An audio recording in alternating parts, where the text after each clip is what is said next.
This is ERi-TV, dear viewers, coming to you live from the capital Asmara. Your reporter for today is Miber Sabat, starting with the major headlines for today.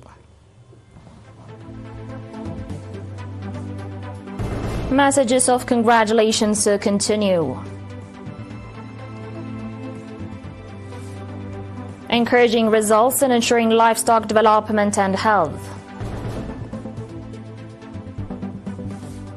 U.S. To double tariffs on steel and aluminium imports to 50%.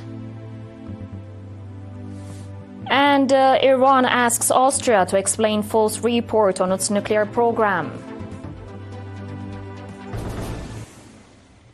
And your domestic reports. Chairperson of the African Union Commission and President of the Republic of Poland have sent messages of congratulations to the people and government of Eritrea on the occasion of the 34th Independence Day anniversary. Mr. Mahmoud Ali Yusuf, Chairperson of the African Union Commission, and President Andrzej Duda of the Republic of Poland conveyed their best wishes for good health to President Isaias Afwerki, as well as peace and prosperity to the Eritrean people. Mr. Mahmoud Ali Yusuf said that this historic day not only commemorates the triumph of Eritrea's liberation, but also stands a powerful testament to the resilience, courage, and unwavering spirit of its people. He also said that Eritrea's path to independence continues to inspire Africa and the world, reflecting the universal aspirations for dignity, justice, and freedom. In other news, the Ministry of Agriculture has reported encouraging progress over the past 34 years in maintaining the livestock development and health. According to a report by the Public Relations of the Ministry has introduced mandatory livestock vaccination program aimed at controlling various animal diseases, and that the number of animal infection that was 67% in 1993 has been significantly declined. The report further indicated that since 2013, yearly 2.5 million livestock are being provided vaccination against the rinderpest, petit ruminants, lumpy skin disease, sheeppox, and foot and mouth disease, and that these vaccinations are significantly contributing and controlling and preventing animal diseases and death.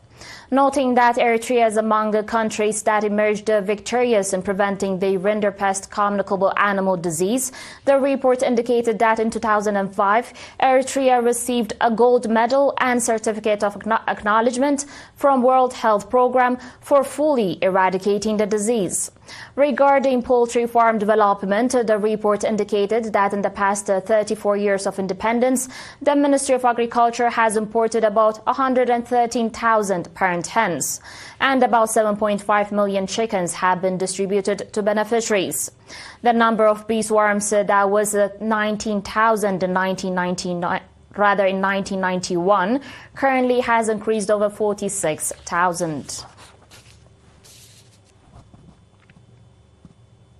Coming to Mendefera now, extensive water and soil conservation activity involving the public and members of the defense forces is being conducted in Ad-Duhala subzone. According to a report, residents of 22 administrative areas in the subzone, in collaboration with members of the defense forces, are conducting construction of terraces at agricultural land and water division schemes. The administrators of the administrative areas said that the program will have significant contribution in enriching underground water and saving dams and microdams from filling mud.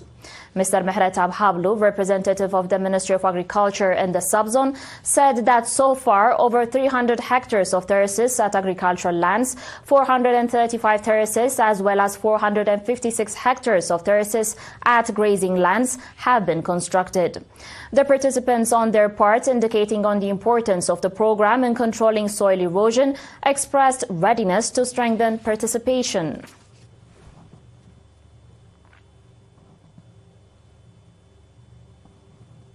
The viewers will be back shortly with international reports and more. Stay tuned.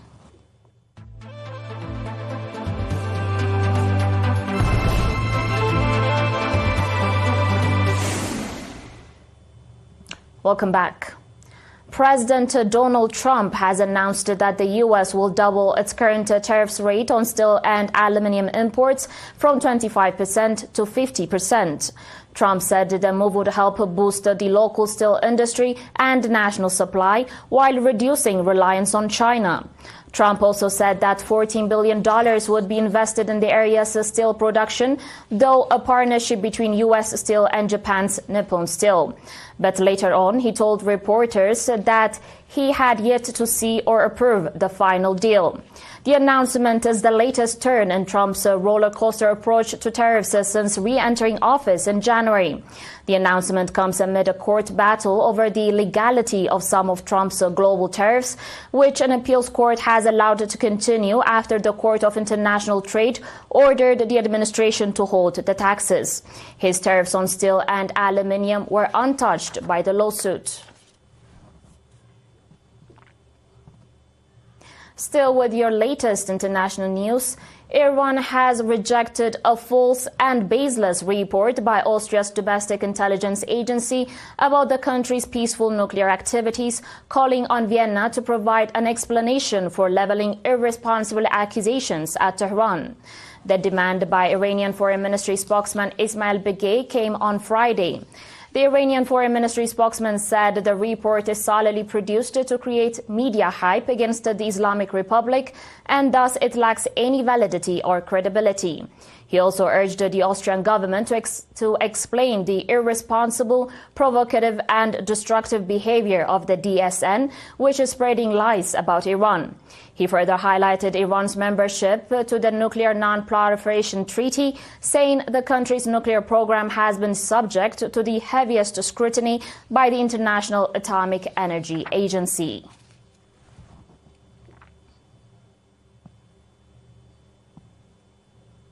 On today's final report, government data released yesterday showed that India's economic growth rose to 7.4% during the period from January to March, Q4 of the financial year 2024-2025. The previous quarter, from October to December 2024, recorded a growth of 6.4%.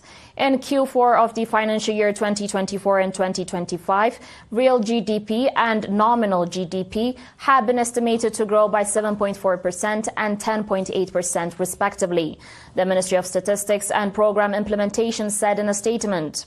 According to government data, the annual growth rate is 6.5% during financial year 2024-2025.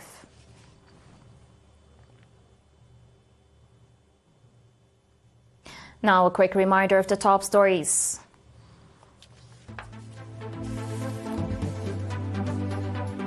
Messages of congratulations continue.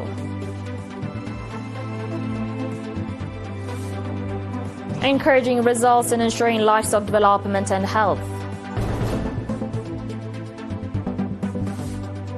U.S. To double tariffs on steel and aluminium imports to 50%.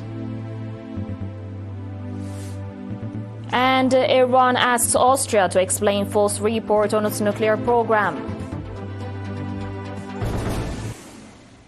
Dear viewers, you are watching ERi-TV English news broadcast for this hour. That was it for today. Thanks for watching.